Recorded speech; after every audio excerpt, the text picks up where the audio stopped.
The bathysphere would begin to pull into the port of the medical pavilion. Bucky, Howard, and Peggy, all scrunched together, hands on their weapons, ready to fire at a moment's notice. They already knew that whatever Fontaine had planned would be lying in wait for them the moment their bathysphere made it through the port. Once it made through the decompression and the water was removed from the area, whatever was waiting on the other side was going to fire at full force once that door opened. That's why Bucky told the two of them to stand to the left and to the right, while he took center, making sure he was pumped with as much Eve as he could muster as he focused on his telekinesis. The second the door opened, anyone with a gun or any firing weapon would take shot right at the inside. The glare coming from the gunpowder and from the smoke, the flashing light, all of it shooting all at once, firing directly inside of the pod with nothing held back. But when the smoke finally cleared, they saw that every single bullet, each one was hovering in front of them, hovering all around the containment area. It was putting a lot of stress on Bucky's mental faculties just to hold every single projectile together.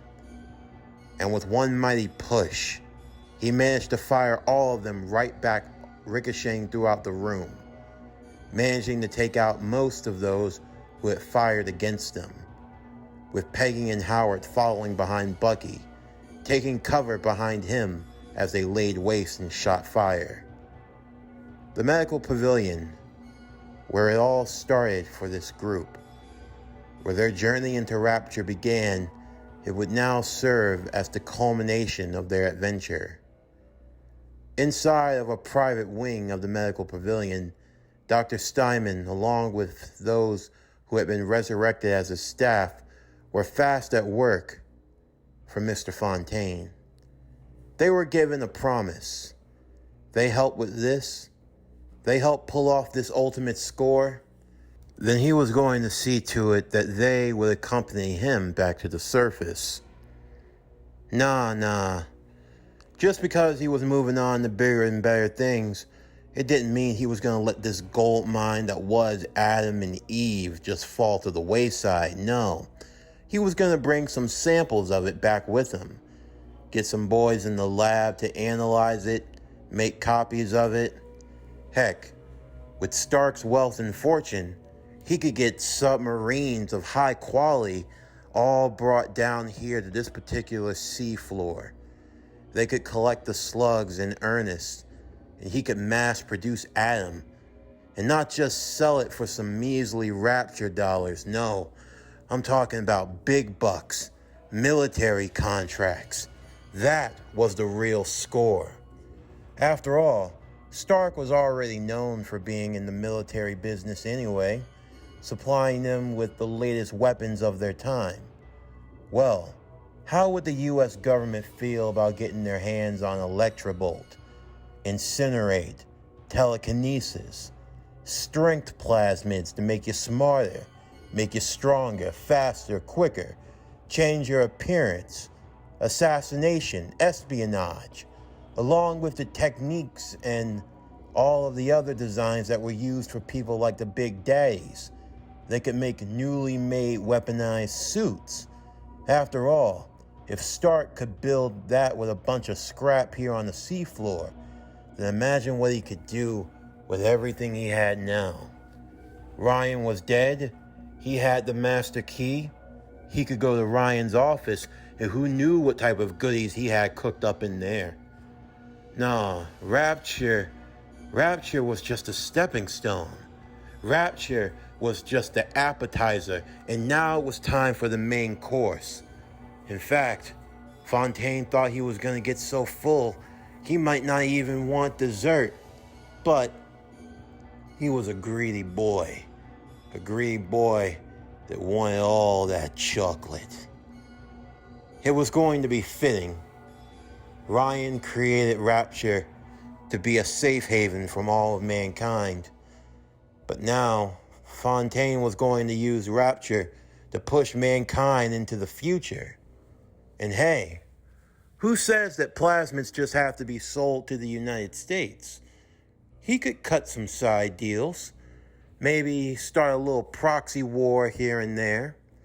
Other countries would be willing to pay top notch for his stuff, for his goodies. He could see it now. The next great war, he was gonna make it look like child's play compared to what came before him. A war that's not gonna be fought with mere guns and nukes. A war on plasmids. For Fontaine, he felt like he was unstoppable. That was until he was made aware that the riffraff had shown up. The doctor was still working, not quite finished yet. All the same, Fontaine was going to take time to address his would-be attackers. Come on now. Why you gotta do all this, Bucky? You're not gonna get anywhere. You know what? I could use a man of your services. Tell me what. Would you kindly kill the riffraff that are following you? Why don't you come work for me? I mean, as far as I'm concerned, you're nothing but a dead soldier on the surface anyway. You got no family, no friends. Everyone you know and love are long gone. I'm the only friend you got, Bucky. I'm the only one that hasn't lied to you. What do you think's gonna happen when you go back to the surface, huh? You think you're gonna live a normal life? I bet you Stark is already contemplating every which way he plans to cut your body open. That Peggy girl, she's gonna turn you over to the US government. They're gonna stick you with probes and wires. They're gonna conduct all types of experiments on you. Trust me, I know. I know how those pigs in Washington work. When they get a hold of you, all they're gonna have is a new weapon, a new play toy on their hands. But I could offer you something better. Something that you could never dream of. Ultimate freedom. I got a new world that I'm trying to build. A world run by the likes of me. Me and you, side by side. We could be the new Captain America and Bucky Barnes. What do you think about that? Bucky would merely ignore all of Fontaine's platitudes. It didn't matter to him at this point. All that mattered was getting his hands on the lying, conning son of a bitch and killing him, putting an end to this farce once and for all.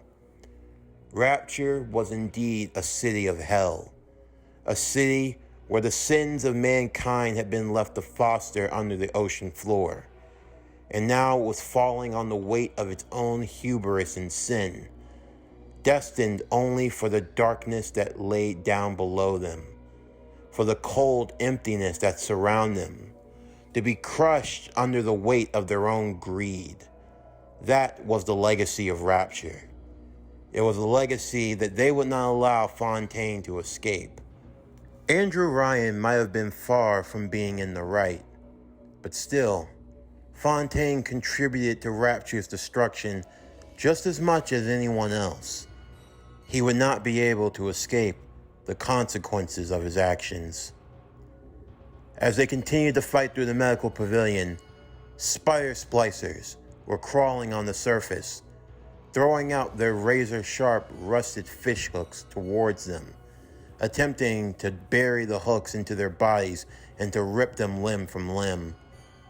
Bucky took the brunt of the attacks, as he led the main charge, with both Peggy and Howard following close behind. Howard making sure to keep track of his Eve levels. He had electrobolt plasmid running through his system, powering the mini magnet that was now placed in his chest to try to keep the shrapnel from reaching his heart. Peggy followed close in suit, both she and Bucky able to work together side by side, effectively given their soldier training, while Howard stayed behind with the shotgun, protecting their rear flanks, guarding them from the attacks they weren't able to see coming. They worked as a trio, making their way through the various levels of the medical pavilion. Eventually, they'd find the doors to Steinman's main surgery wing. Just as the operations were wrapping up, and Fontaine found his face wrapped in bandage, all he had to do now was let it all rest and heal. But thankfully, with the properties of Adam, that wasn't going to take too long. I gotta say, Doc, you managed to come through. This'll be your finest work yet. I'm so glad that you appreciate the skill of my hands, Mr. Fontaine. But as to our deal, the arrangement, yeah, you'll be making it up there with me soon enough. But still, we gotta take care of one final thing. And what's that? The people banging on the other side of that door. They don't want to see us make it. Why don't we show them what we're really capable of, eh, Doc? The doctor agreed as he grabbed a crate full of cocktail bombs, preparing to throw them as soon as the door was opened. The second it was, however, Fontaine would use telekinesis, holding up the doctor as a shield in front of him as his body became riddled with bullets. And wouldn't you know, his DNA had been removed from the Vita chamber so he couldn't revive. The doctor and a few of his subordinates were all being suspended in midair as they were shot through. Their cries and their desperations knowing that they had been tricked. The doctor turning back to look, a face of confusion, anguish, and betrayal. Why? No! You! Please! I'm sorry, Doc, but you know me. I like to fly solo. It's nothing personal. It's just business. The dead bodies would be flung at the three, as Fontaine would descend further into an open area of the pavilion, the main entranceway. As they finally caught up to him, they found the man dressed in the haphazard wannabe Captain America uniform, his face entirely wrapped in medical cloth and bandage. Although when they looked into his eyes, they almost looked like the eyes of Stark. It had Howard feeling really unsettled. Well, it appears we've come to the end. Gotta say, a round of applause is in order. I honestly didn't think that the likes of you all would make it this far. But I guess that only proves to show that you've all got the tenacity and the spunk to go farther than most. You know, not everyone was built for the likes of Rapture. I remember it fondly.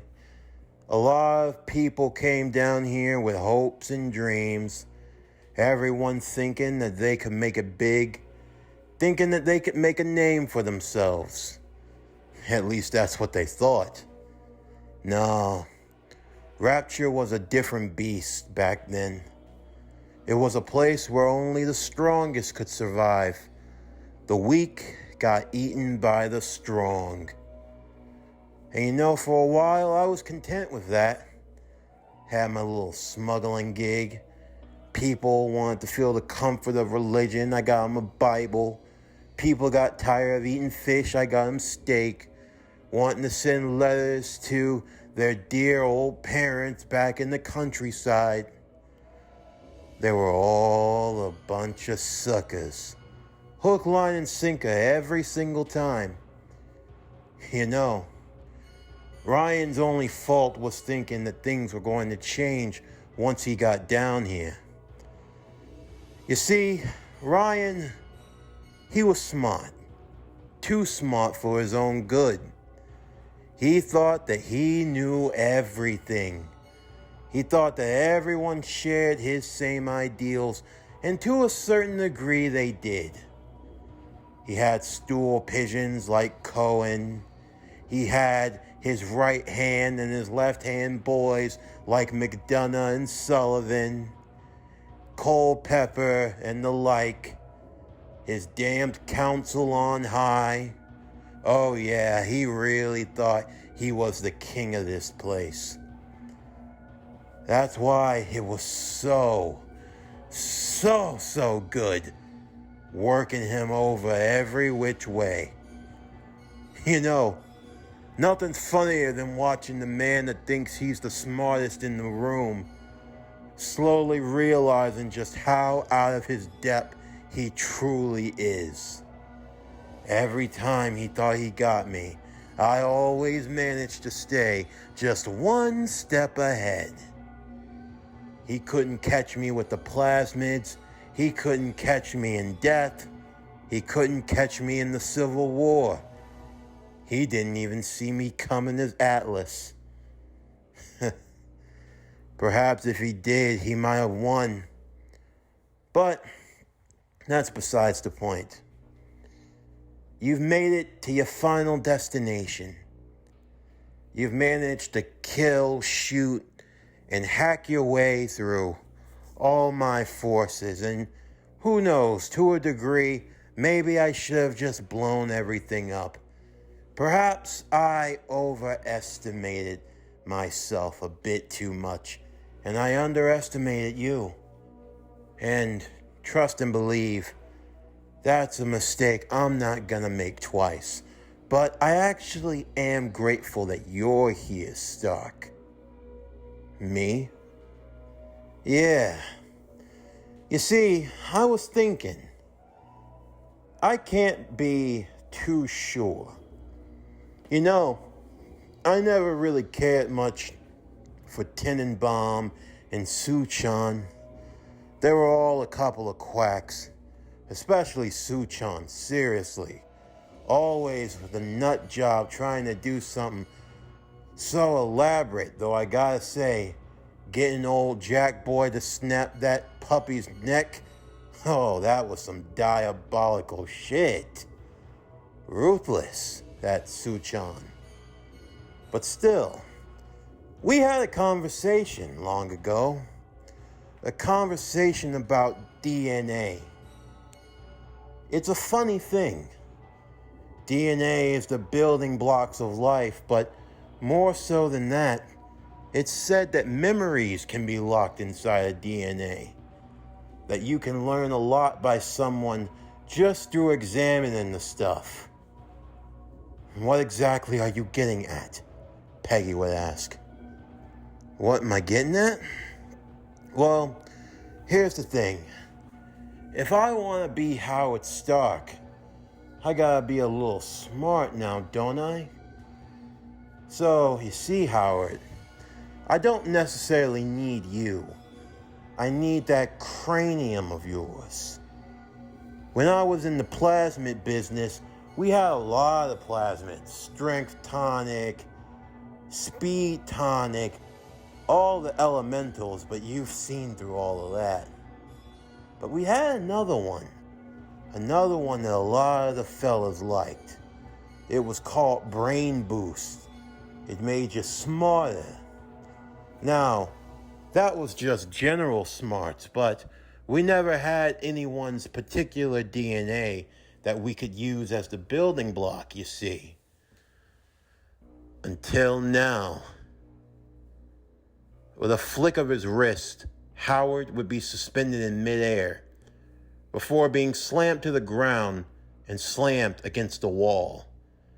Peggy and Bucky would begin firing shots, but with another wave of his hand, the two of them were brushed back as well. Now imagine if I had that strength tonic, as well as that smart tonic. Well, I think I could be mighty dangerous.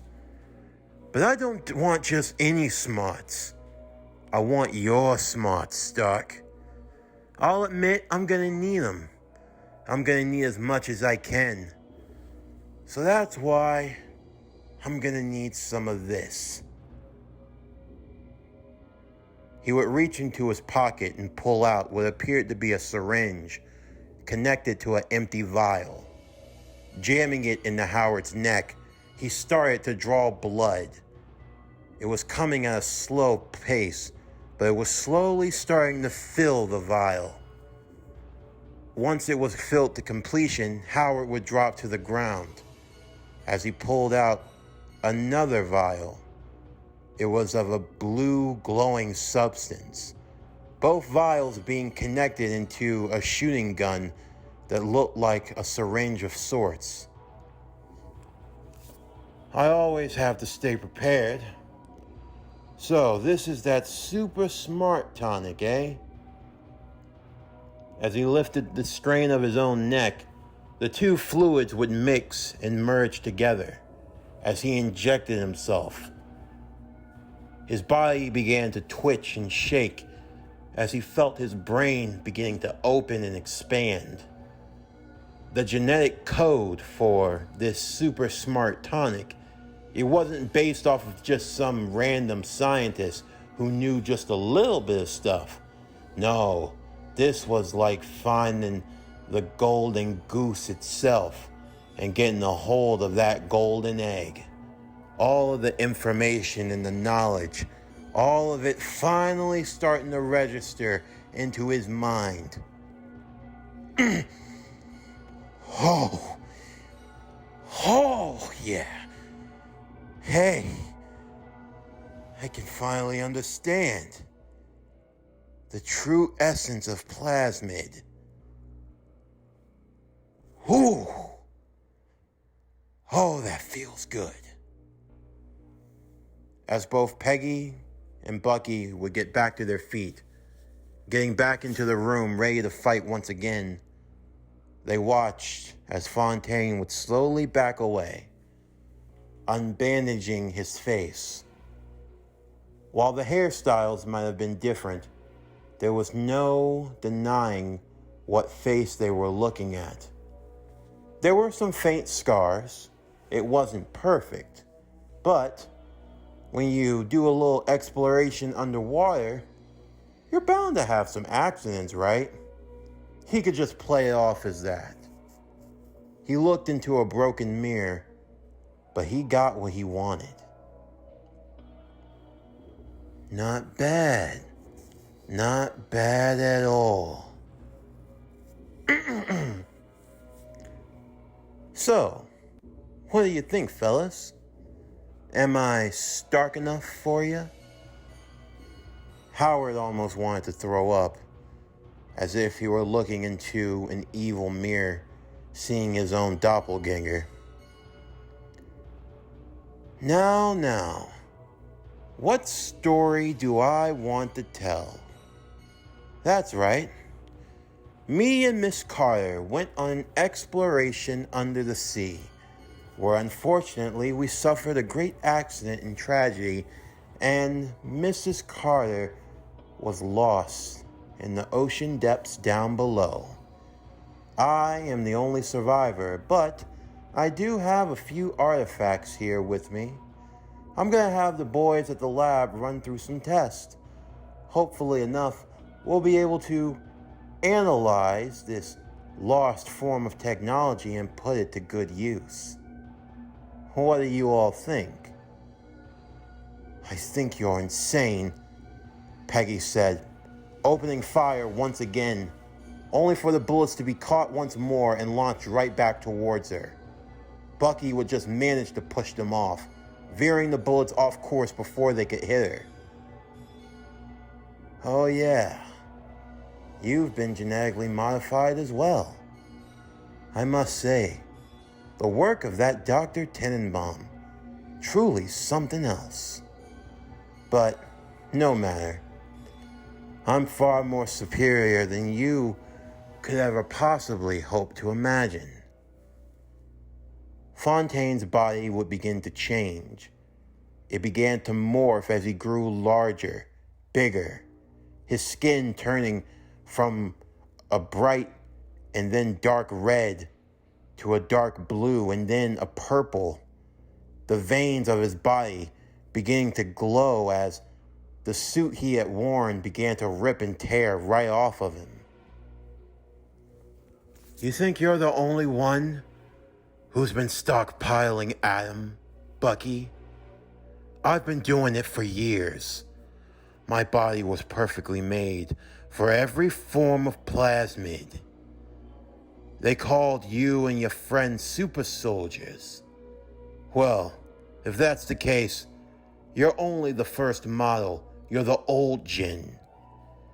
Now, let me show you what a real super soldier looks like.